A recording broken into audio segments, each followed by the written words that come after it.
Hey everyone, it's Peter from Rock Daydream Nation, and welcoming back to the channel, we've got John Alapick. How's it going, John? I'm doing well, Peter. How about you? Not too bad, not too bad. Today, the theme of the show is we pick solo artists where we prefer their work comparative to when they were in a band. So this could be any genres, any eras, male, female. We are going to pick three and maybe throw a couple of honorable mentions in. John, was this a challenging exercise for you to pick solo artists where you love their solo work much more than when they were in a band? At first, I thought it would be a challenge, but then when I looked at the racks of CDs on my wall, I realized that a lot of my favorite artists were solo artists who initially had success in bands. So once I just looked at what I had on the wall, it was pretty easy to come up with a few great selections here. All right, let's go to you, John. What's your first pick? Okay, so my first pick did not have a long career in this band. This band only made 5 albums, and he was their main songwriter when he was with them for 4 of those albums. But it's that band that over time has gotten more critical acclaim. The artist I'm talking about is Lou Reed. Now, Lou Reed, as you know, came out of the Velvet Underground. Now, the Velvet Underground didn't sell a lot of records during their lifetime, but their influence was tremendous.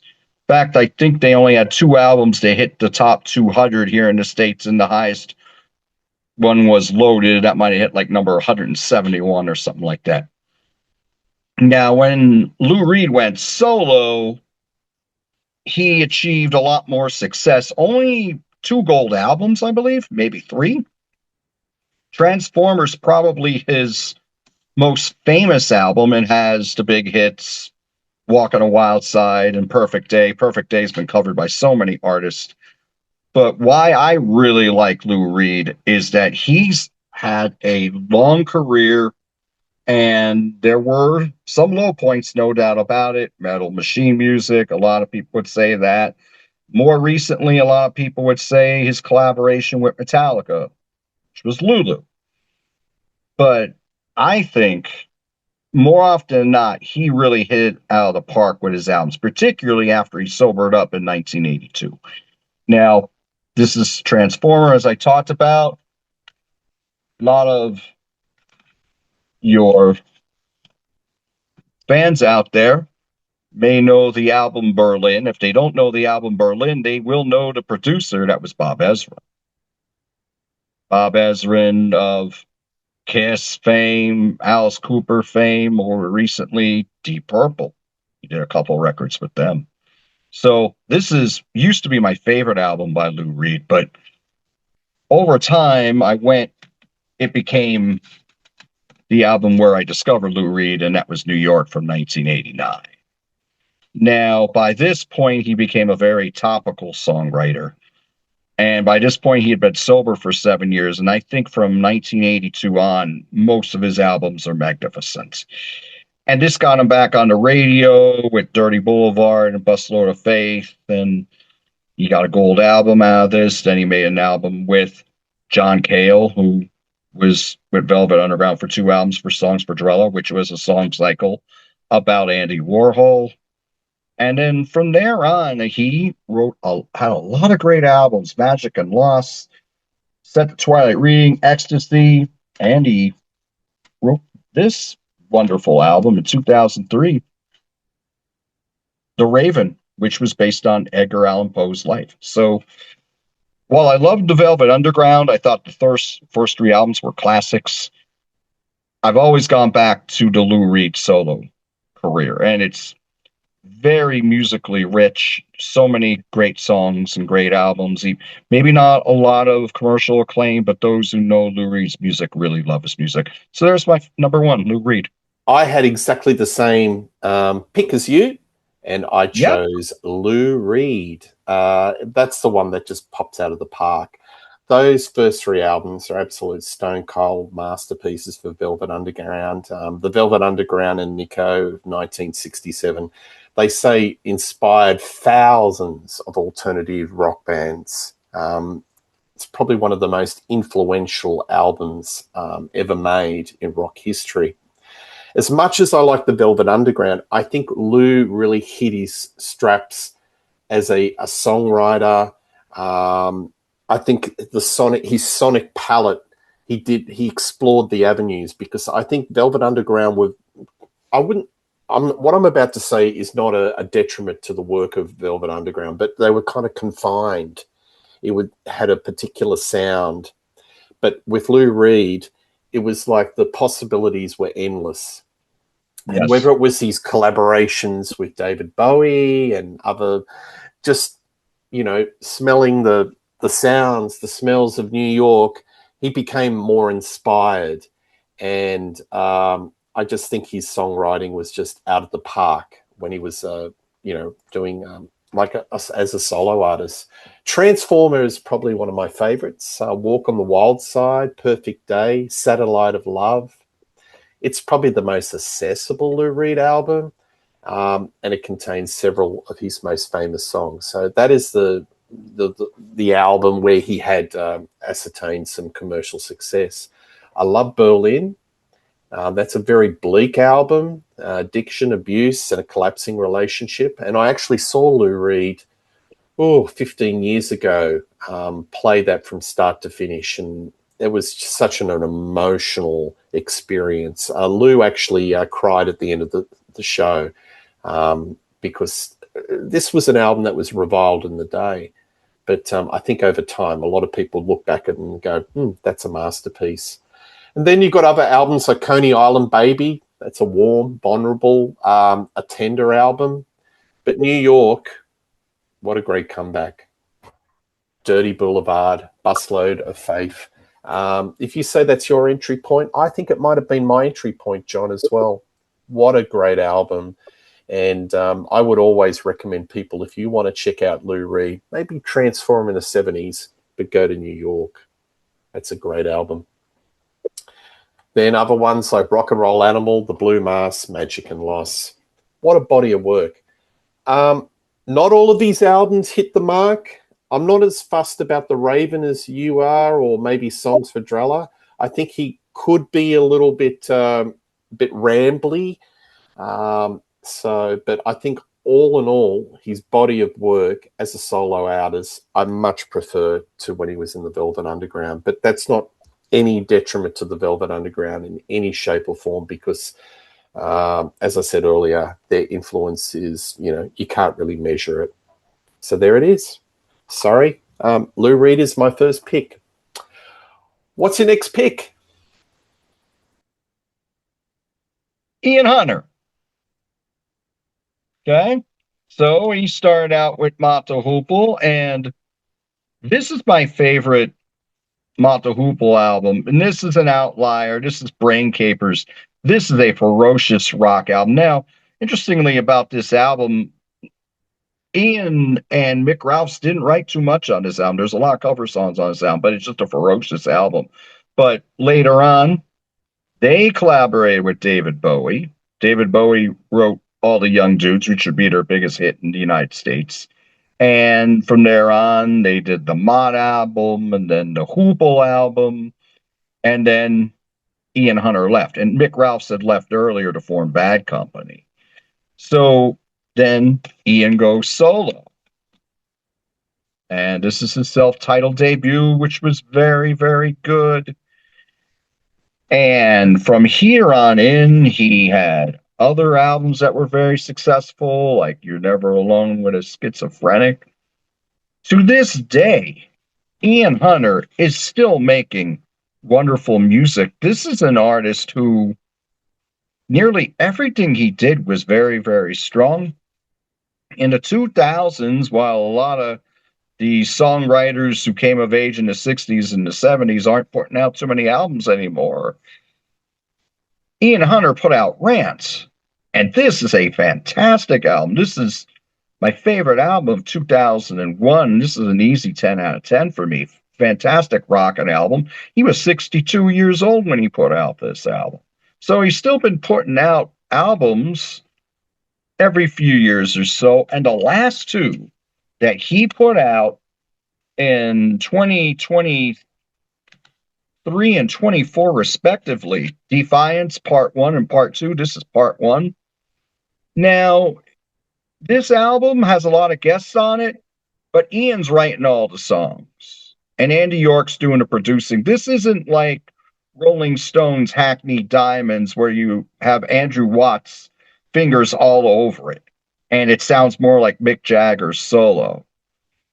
This is an Ian Hunter album through and through. You got guests on here, but it doesn't take away from the great songwriting that Ian is doing here. So this is Defiance Part 1. And then the next year, he put out Defiance Part 2.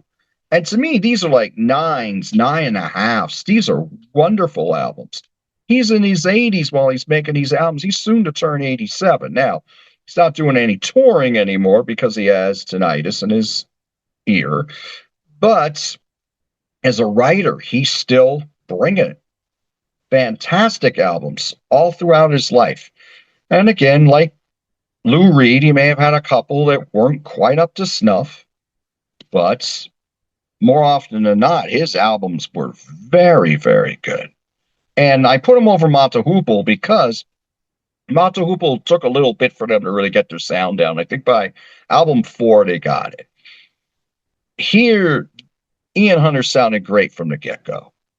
And again, some albums are great, some very good, some decent. You know, even the decent albums have a few good songs on them. But Ian Hunter is a walking, living, breathing legend, I like to say. He's the gift that keeps on giving as far as great rock and roll music. A wonderful ballad writer as well. So Ian Hunter's my number 2. Yeah, that's not surprising because knowing you, I knew he's one of your favorites. So I had a little suspicion that you'd be talking about Ian, and thank you for bringing him to the show. John, I want to talk about Iggy Pop. Okay. I think Iggy, I would choose his solo body of work over the Stooges. Now, the Stooges, again, the prototype punk, maybe hard rock metal band that has influenced so many bands, that Detroit rock sound.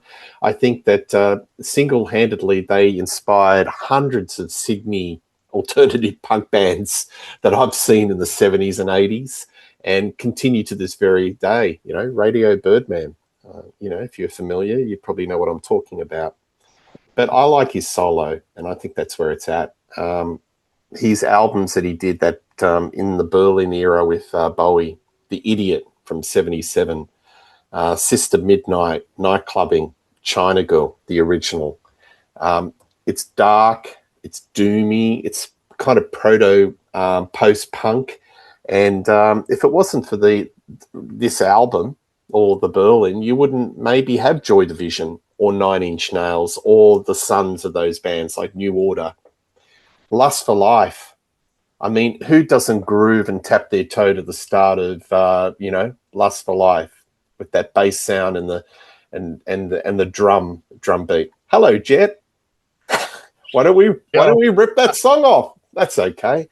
The Passenger, one of the greatest road songs. It just rollicks along, and where he goes into the chorus, it's almost like a beer anthem, in the pub. Yeah. Got the pint of beer and going like that. I even like the later 70s, New Values, On Board, 5'1".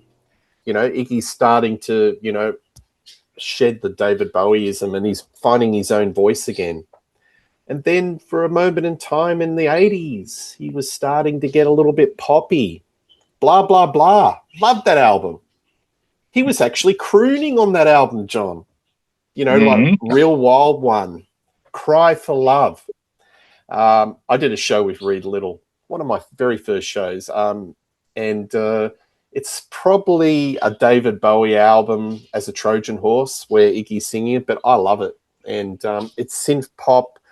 It's it's a good companion piece to the album that David Bowie did, The Glass Spiders, but far superior and a really good album.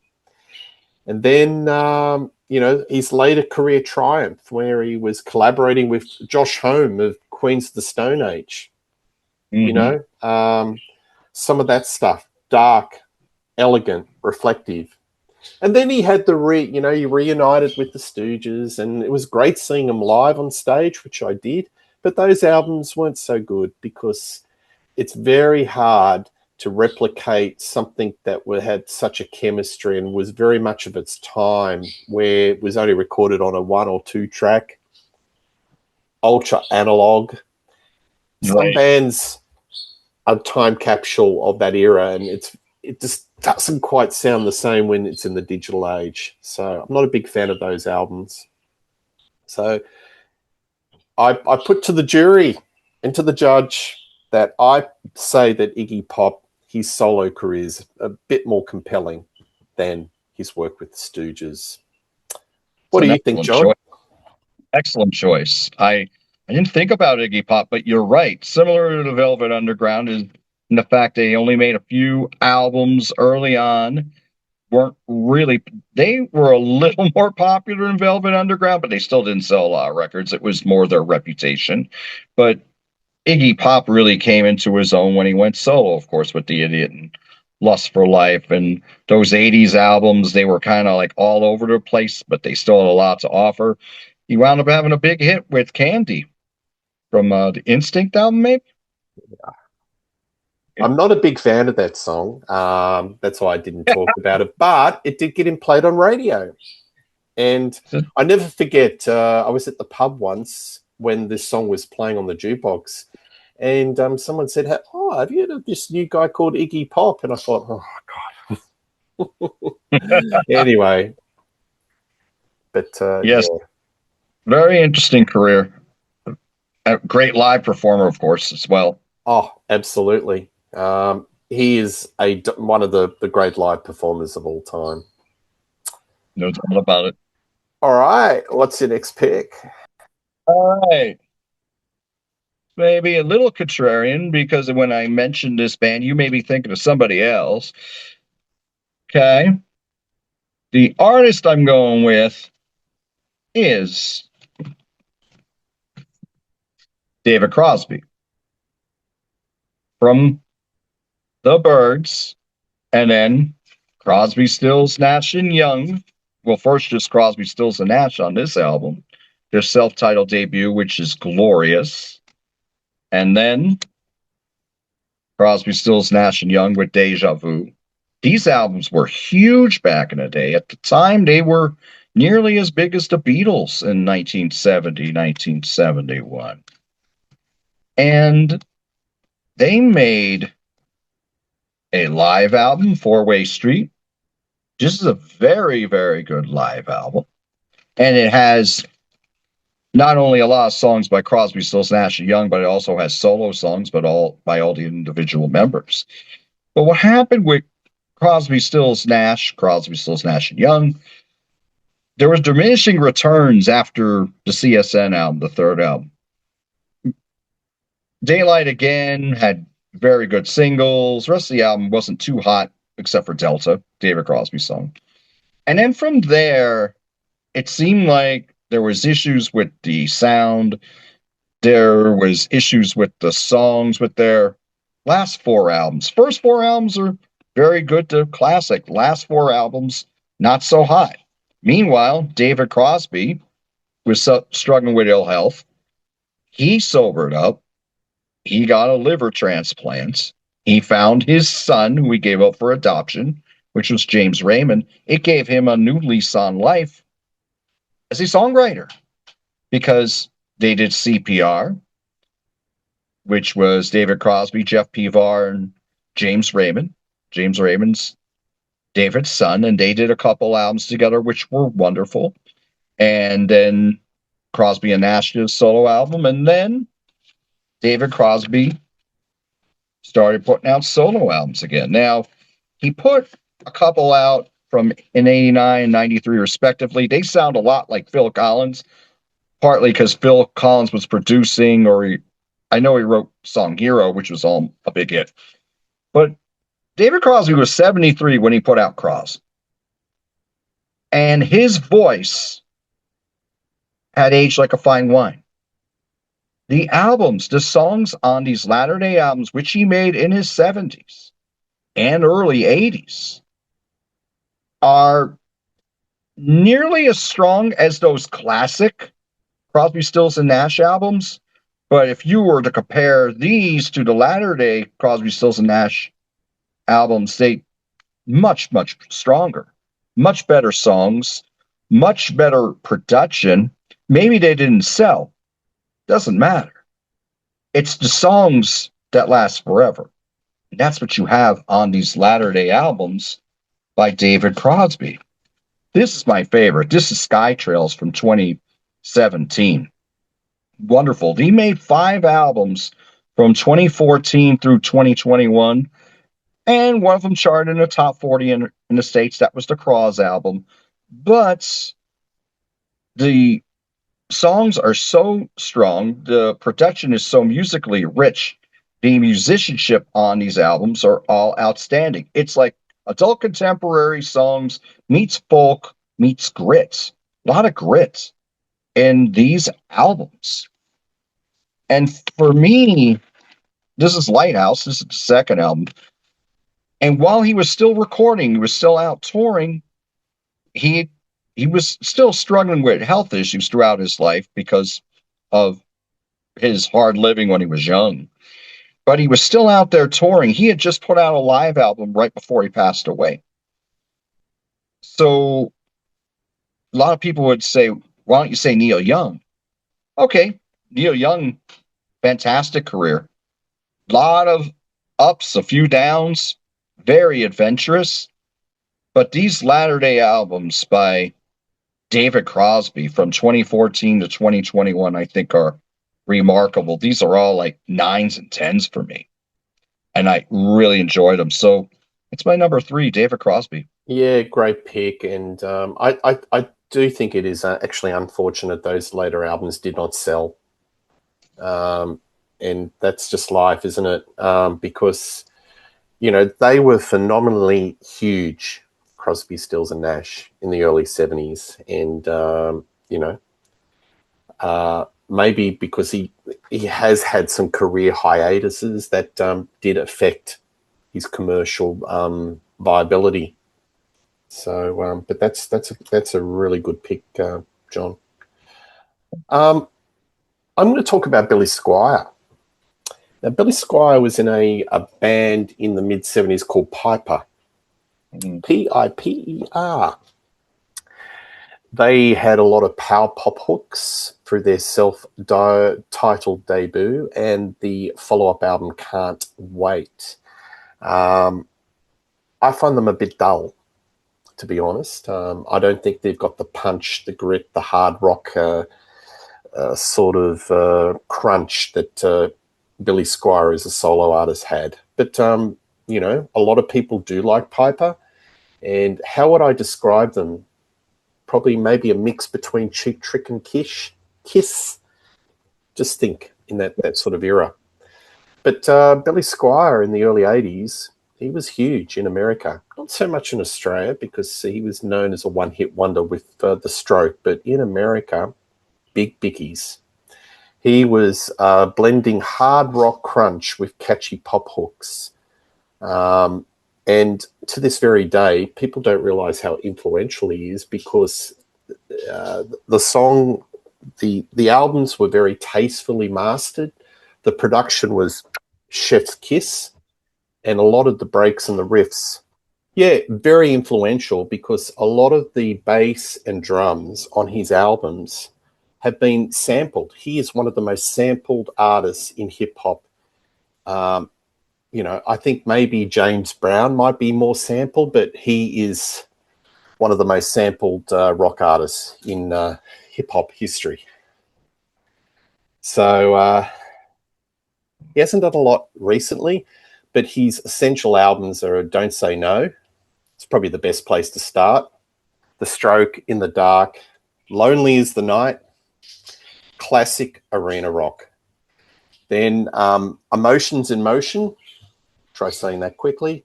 It's a very strong follow-up, bigger, more polished sound. Everybody Wants You. And then Signs of Life.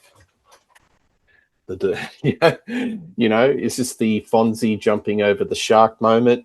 A lot of people talk about the video clip, Rock Me Tonight All Night Long, but it's still, when you look at it, it still did quite well. I think he's an artist that he owns the rights to all his albums, all his recordings. He's very canny business person. Probably doesn't have to release another album ever again because, he's getting residuals left, right, and center from all the sampling. But I think clearly this is this is definitely an artist where his solo work is much more compelling than Piper, which I'm not a huge fan of. As I said, for a couple of years, there are some artists where the window of popularity is very small, but, just for about 3 or 4 years, he was the king of arena rock in America, and he was huge. Are you a fan of Billy Squire, John? Oh, absolutely. And I totally forgot about Piper. But I mean, I knew of them, and I knew that's where he came from. But oh yeah, I came right in on Don't Say No. Don't Say No plays like a greatest hits album. I still have my cassette of Emotions in Motion. I still remember seeing the video for Rock Me Tonight when we first got MTV at the house. 89, he released an album called Here and Now, and that had some minor hits like Don't Say You Love Me and Don't Let Me Go here in the States.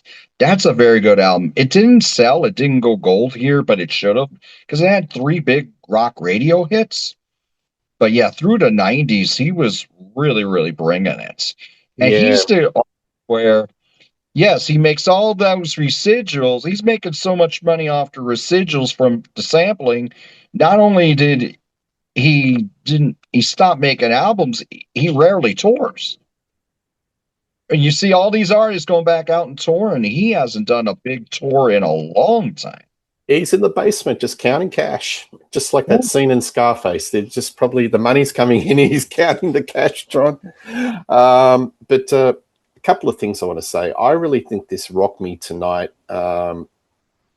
video, I think it's overstated on YouTube, where they say that ended his career. I don't think it did. I think that there was a lot of shift in radio. There was winds of change, using the Scorpion song, with a lot what was happening on the radio.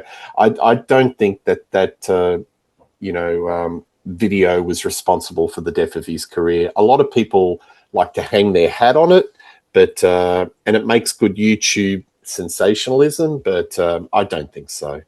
I don't think so in any shape or form. And another thing, I think the reason why he was so successful was he was a little Led Zeppelin adjacent with his voice, like Robert Plant. There's a lot of beefiness in the drums, like the John Bonham sound. I think it helped that he was a little bit Led Zeppelin adjacent. And America, they go gaga for Zeppelin, especially in that time. No doubt about it. And yeah, revisionist history with the Rock Me Tonight video. Back in the day when that video was out, nobody was criticizing that video. That was something that came along later on, like with these YouTube videos and all that. I never heard that kind of criticism back then. I think what happened is just the younger stars of that time were rising up, and they were having the big hits. Early on, if I remember, the Signs of Life tour, Def Leppard was opening, or maybe it was Emotions in Motion, but Def Leppard was opening for Billy Squire, and then soon they overtook Billy Squire. And, they're 10 years younger. They're more photogenic. They have those big videos for Photograph and Rock of Ages. And the younger generation like me, we loved them. And yes, they were taken off. They came in the video age, where with Billy Squire, yes, MTV was coming around right around the time Don't Say No came out, but he was more known for his radio play outside of that Rock Me Tonight video.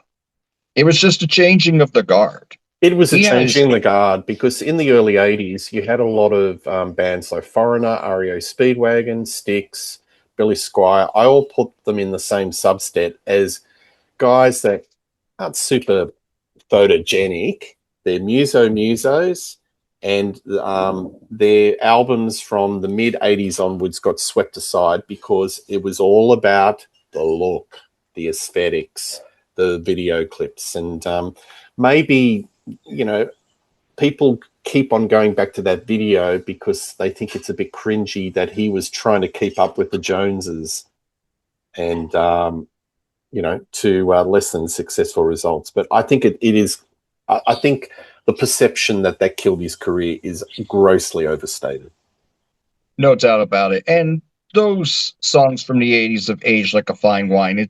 I think it's a shame that here in the United States, we rarely hear his music now. It's forgotten. He's practically forgotten.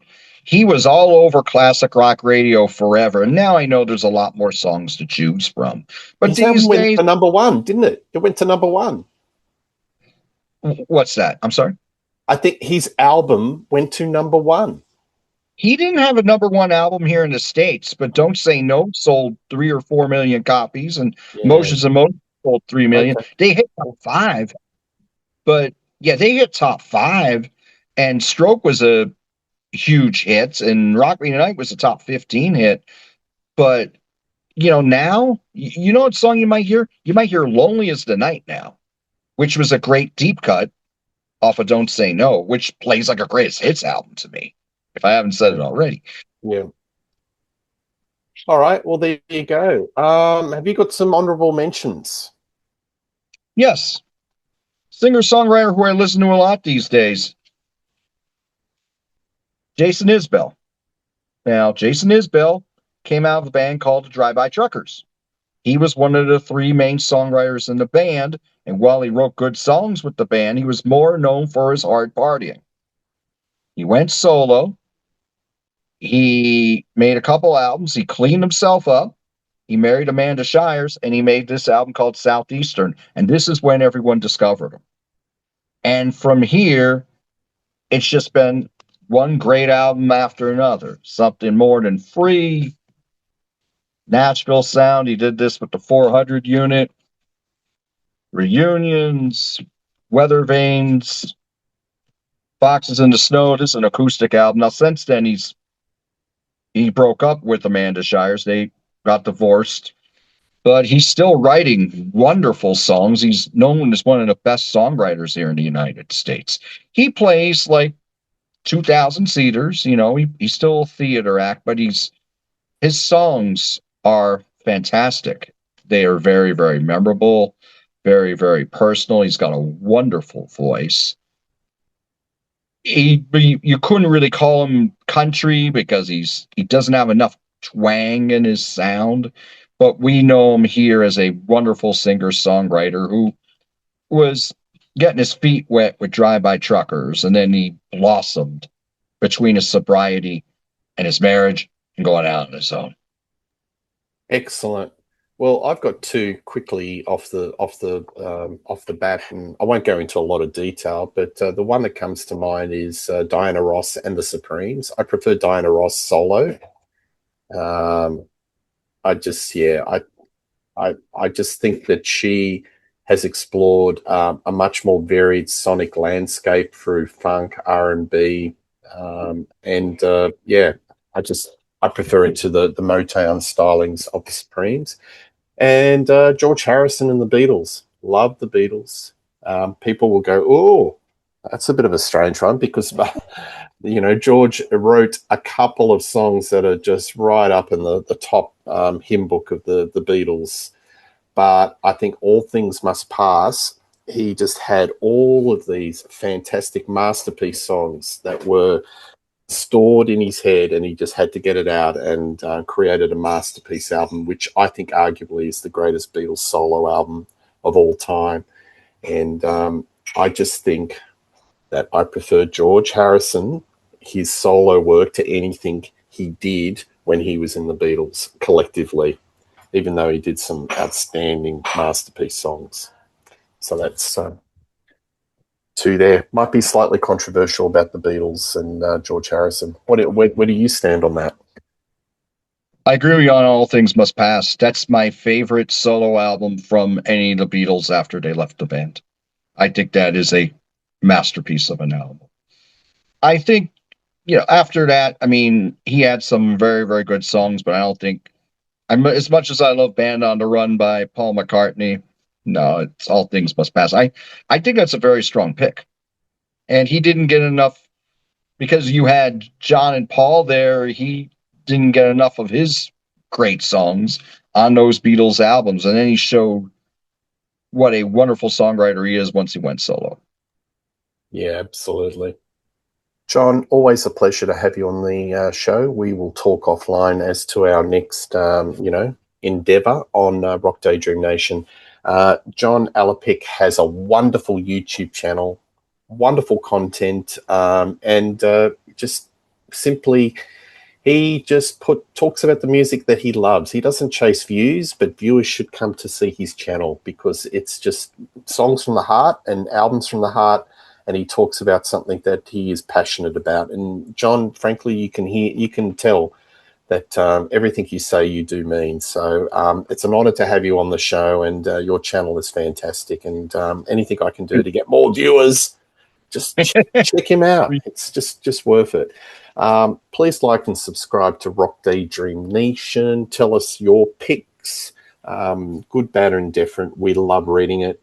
And we'll do a show, more stuff to come in 2026 and beyond. So, John, yet again, nice to have you on the show. All the best, and cheers. Thank you.